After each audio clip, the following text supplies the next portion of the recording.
Dirt bikes have smaller, lighter engines ranging up to 500 cc cubic centimeter, meaning displacement or size. Younger and beginning riders often choose the 125cc dirt bike, which is easier to handle than a larger and heavier engine. Most 125cc bikes have 4-stroke or 2-stroke, water-cooled engines. The spring coil suspension allows these bikes to comfortably take steep hills, rough trails and muddy surfaces. Their simple construction makes them easy to maintain and repair.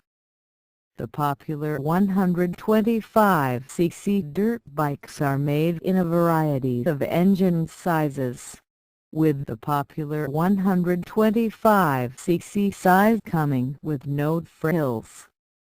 These bikes lack equipment that would make them street legal, such as headlights and turn signals.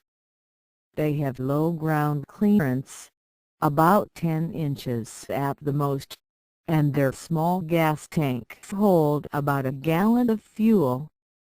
They can carry a single rider to top speeds of about 50 miles per hour. Easy handling and lightweight, not speed, are the essential ingredients for successful racing. Dirt bike racing,